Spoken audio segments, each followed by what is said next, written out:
We're glad to have with us this afternoon Mr. Ed Bell, Ben Watford, and Glen Spencer that are involved in a very exciting project that will be intended to commemorate one of Newbern's favorite sons, looking back and, of course, looking forward.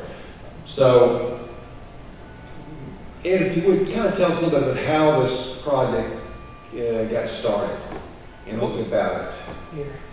This project is the brainchild of Dr. Catherine Adolph and Ben here, the artists. They came to George Brown and I, which is a classmate of mine, and Walt Bellamy, as well as a teammate. And we met at, what was the place we met? The Cedar Street Hall. Dunkin' Donuts. Dunkin' Donuts, Yes. that's a good place to meet. You know, the two of them, George and I, classmates of Walt, of course, they sat down with us and they had this great idea about doing something about the Powell Street corridor. And the idea was to erect something to commemorate Walt Bellamy, the NBA Hall of Fame from Bern, North Carolina. You know, Walt already has a street, which is Walt Bellamy Drive, that was named for him some years ago. And so we began to discuss this, had some meetings in reference to it, and then we had a number of meetings over at Kathy's home with some other members of the community discussing the project. And eventually, the fruition of it came to light. So we started fundraising for this project about 3 years ago, if not 4.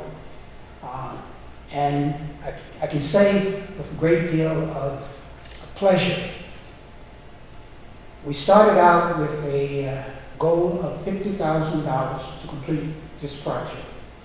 As of July 12th or 13th, I think it is, with in-kind donations, we now have a project that is only due for $6,000 to complete it. So we are in the throes of actually completing this sooner than we had anticipated. Now Walt, with all his fame, he developed that inspiration for sports right here in Newburgh. Right. First it was at West Street and J.G. Barber. He and I, of course, were classmates. Even beyond being classmates, in 1960, when Walt got married in Angier, North Carolina, I was a member of his wedding party with Earl Pollard. And of course, in 1960, Walt also was playing basketball at Indiana University. And he was a part of the college Rome basketball championship in 1960. And some teammates of his was Oscar Robertson, Jared Lucas, Jared West, and a few other guys. I can't recall their names. But that was the first collegiate basketball team to ever win a gold medal in the Rome Olympics in 1960. Of course, Wilma Rudolph was one of the runners in that as well. She was also recognized for her feat as a runner. In addition to that, now, when Walt and I started playing JV basketball in the 7th grade, 7th and 8th grade at West Street, we did well. And of course, when we reached the 9th grade, we were playing varsity basketball as freshmen. And this was played at, which is now the Jasper E. Hayes Center. But at that time, it was the Cedar Street Recreation Center. Prior to that, we played ball mostly outside on the ground for go. We didn't have an indoor basketball court. So at one point, the community came together to raise the money to to buy the blocks, and Mr. Hayes, who was a brick mason teacher at West Street, his veterans and students would work on that building during the day and at night until it was completed. And that was our first indoor basketball gymnasium. And Walt has some pictures in that gymnasium when he was 6'9", dunking the ball. At that time, 6'9", and you didn't hear anybody dunking the ball in terms of basketball at that time. And so we played in that facility for maybe 2 years. Occasionally we would play in the police station now, which was the armory. Right. Okay, we played ball there for a number of years until we were able to get into the Jasper D. Hayes Center. And once we moved to J.T. Barber, which were being built in stages rather than being built completely at one time. So we were in the 9th and 10th grade at West Street. Well, 7th and 8th grade, we were students at J.T. Barber as they were building it in stages. Right.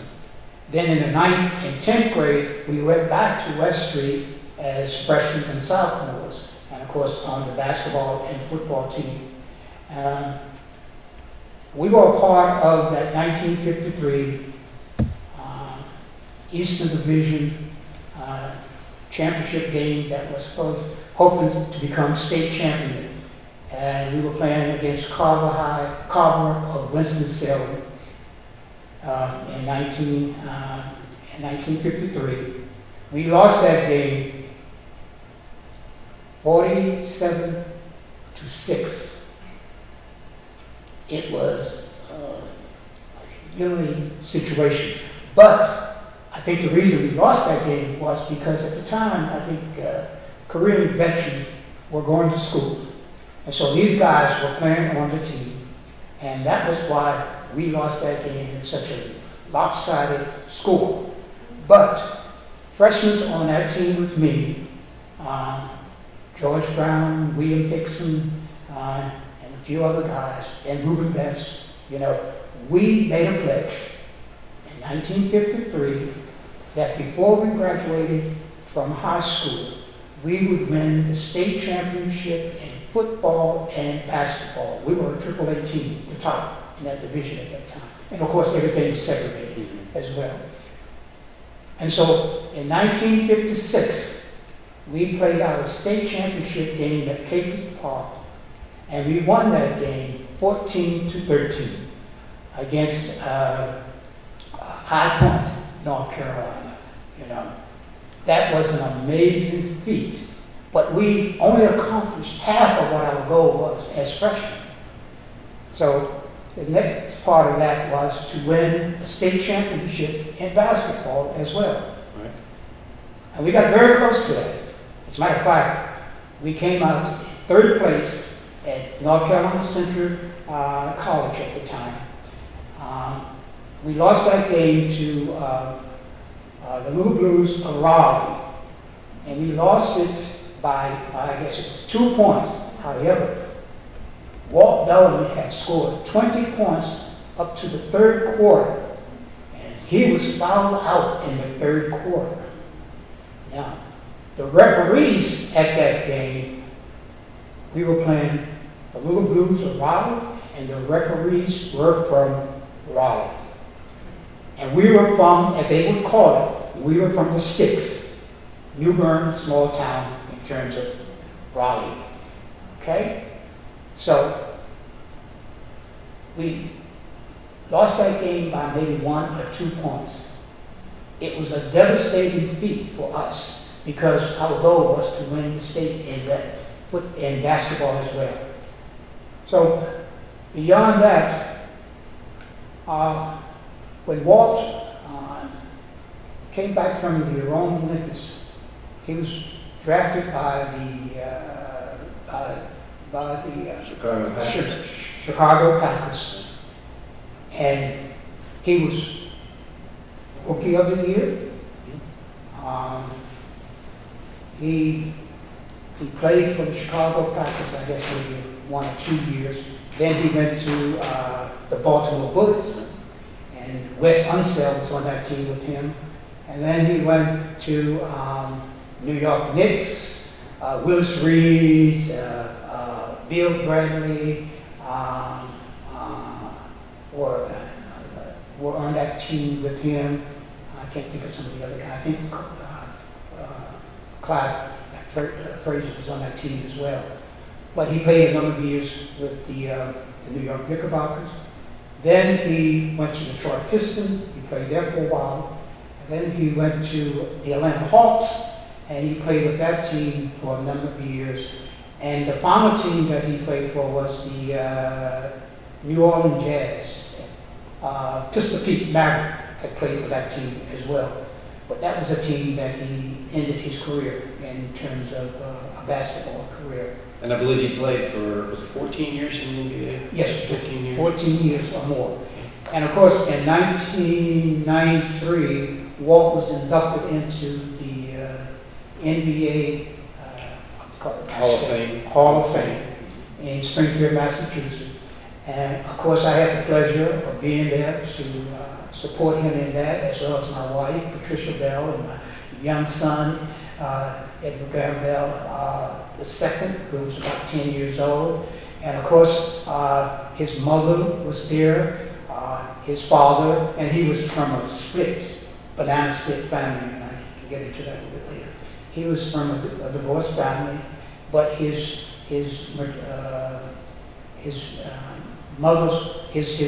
aunt was there also, and that was Alberta Jones. She was a very integral part of his development in the area on Jones Street, as well as a number of other individuals who helped the family at that time. And he had a brother whose name was Edward Bellamy, and he went into the military, he went out west, and he expired at a very young age.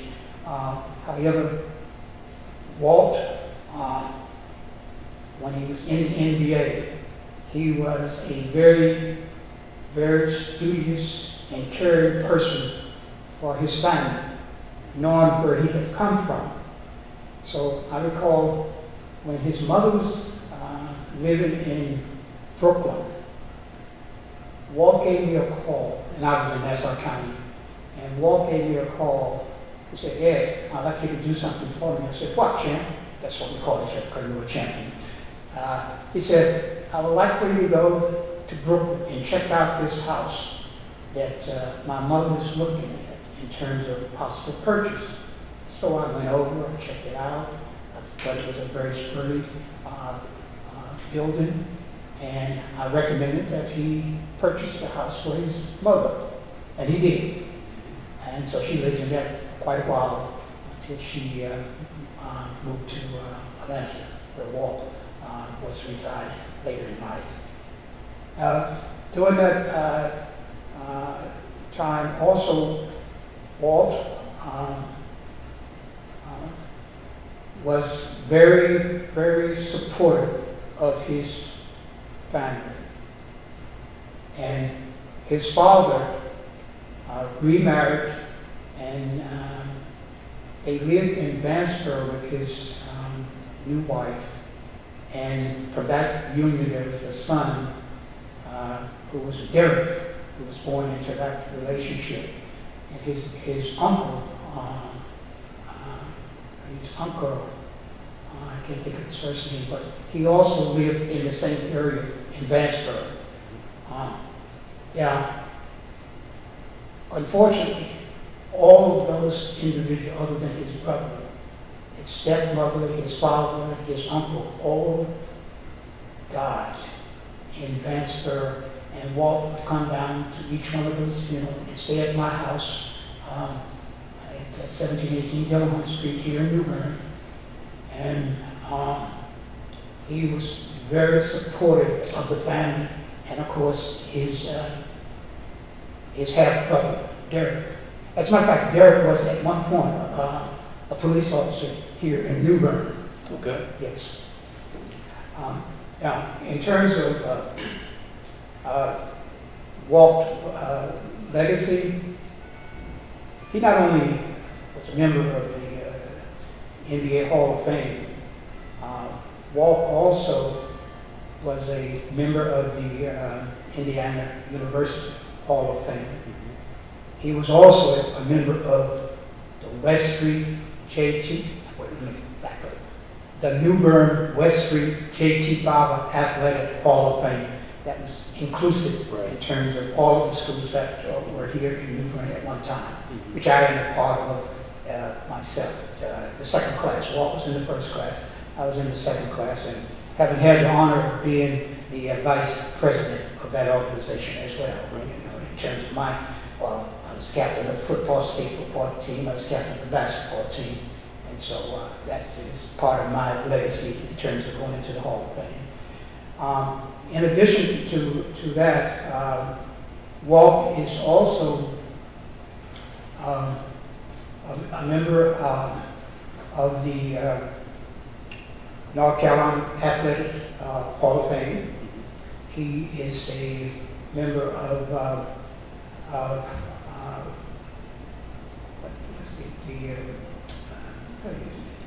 it's escaping me at this point, but he has a lot of credentials, you know, that deserving of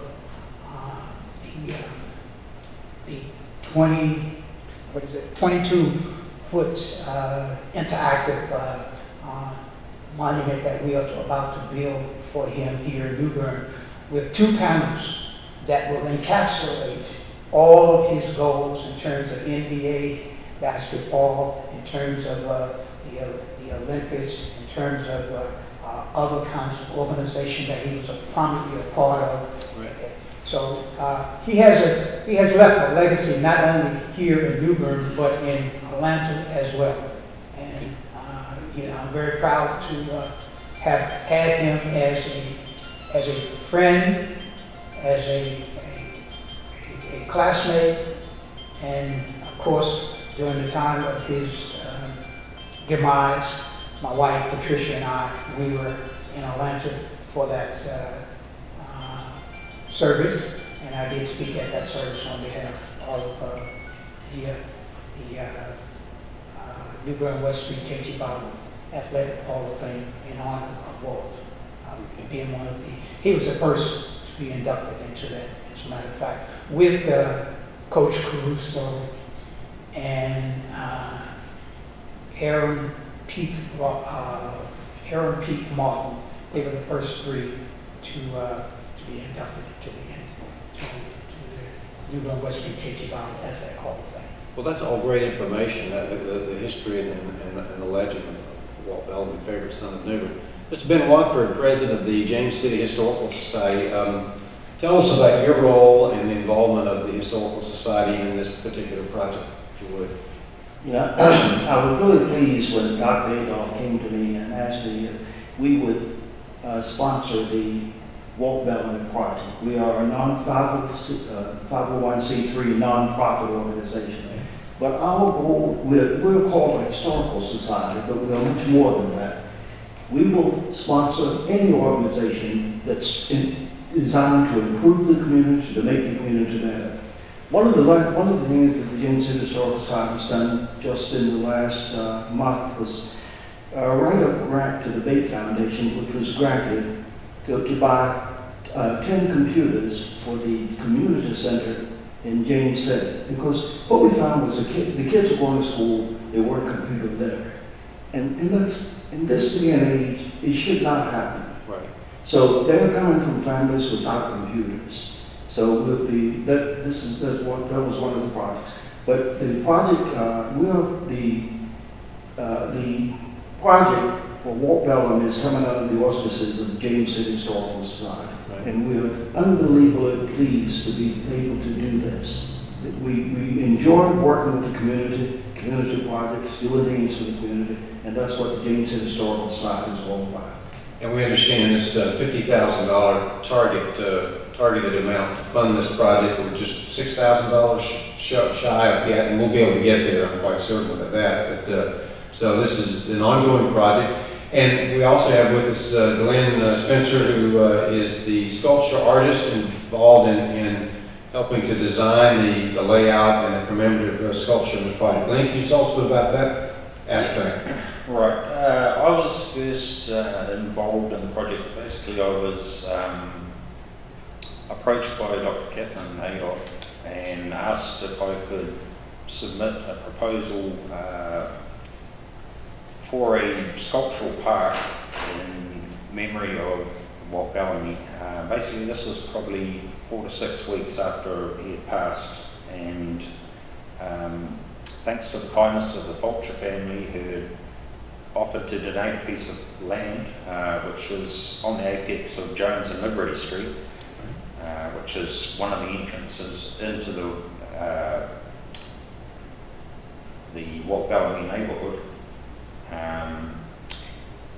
and it was very fitting for position of such a sculpture. So I kind of looked at Walt's history. He was an all-star player, a member of the Olympics team. I think he's still one of the highest point scorers in history of professional. Close to 21,000 points in his NBA career, is what I understand. Which is pretty impressive. So coming from a small town like this, and obviously putting that work in to make something of himself and dedicate his life to excellence, really, is, to me, was quite inspiring for the youth of the community. And New Bern being such a flat, lowland country town, and myself coming from New Zealand, I've been in New Bern since 2010. I thought it might be nice for the children to have somewhere where they can get some elevation, kind of get that feeling of pride, and they, you know, as a young child, when you're only 3, 5 foot tall, you know, somewhere in between there, getting 6 foot off the ground is quite uplifting, and you're looking down on the world for a change.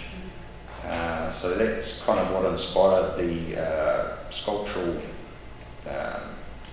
earth aspect of the project, and then the sculpture that's going to be on top of that will be a obelisk, basically the same as the Washington Monument, obviously a lot smaller. It'll be all built with aluminum, which is pretty fitting for a marine kind of based town. And then on top of that will be a kinetic piece, which will comprise of star-shaped pinwheels, which I thought represented the All-Star and the whole American Stars and Stripes thing very well. And they will turn individually, and also the entire top piece will turn slowly with the breeze. So it should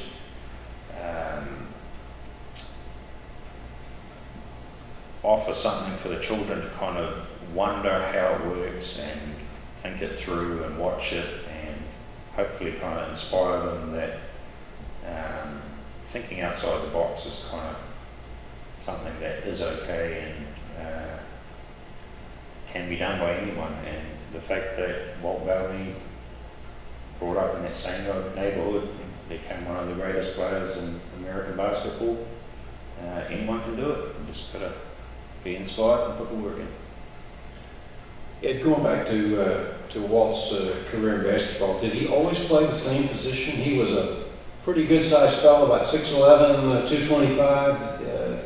Always played center. Walt always played center on the basketball, high school and professional.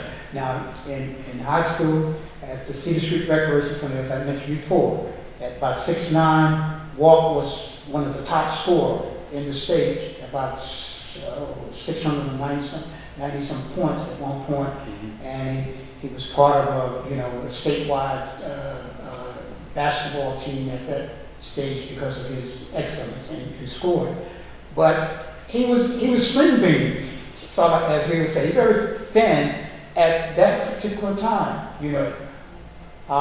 Walt gained his girth and muscular prowess once he went to college. Right. Then he became that 6'11", 240-pound immovable center. Right. You know? So, and that was amazing because, we used to call him String Bean because he was so tall and didn't have any girth at the time when he was in high school. But that changed once he got to college at Indiana University. He bulked up, and the rest is history about the physical part of Yeah, it. everything I've read about him, he was very strong build, very strong center, but he was also agile, and he was also a gifted shooter. And that obviously is reflected in his point scores that he had close to 21,000 points in that 14-year career in the NBA. So.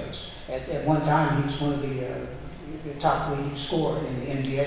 Right. Of course, since then, everybody's passing him the way they play basketball. And he was an all-star the first 4 years that he was actually playing pro ball in the NBA. About 4 or 5 years, he was an all-star player. All-star. Yes. All-star player. Yes, indeed. And I had the fortune to see Walt play with the Baltimore Bullets. I would go down and visit him at some of those games, and of course, on occasion, after the game, Walt had a little party at the house, and who were some of the players at that house was, of course, Wes Unseld, Bill Russell, and a number of other, basketball players at the time when he was living in Baltimore, Maryland. And of course, I visited Walt in Atlanta when he was playing there. My son and my wife stopped to the house, spent a couple of evenings there, and it was a wonderful time in terms of my young son Eddie, exposing him to what is out there if you practice, put your mind to it. And he did all right as a basketball player, The site selection for this project is ideal. Right. It's just it's so perfect. Where the monument is going to be. Where he grew up. Yes, it reflects on his neighborhood. It's where he grew up, where he played, as a kid. So this project is going to be a special project for the kids in that area. Also, the church that Clement Chapel Church is right in that Right. area. Yes, and that's the church that he, as a youth, attended, until he graduated. Well, we certainly appreciate. Go ahead, I'm sorry. Certainly appreciate the contributions that all of you are making, as well as Kathy Adolph and all the other volunteers and helpers in this particular project. We look forward to its completion. We know we're going to get more information presented to the Board of Aldermen. In closing, Ed, if you had to describe Walt in one word in terms of what you remember best about him, what would that be?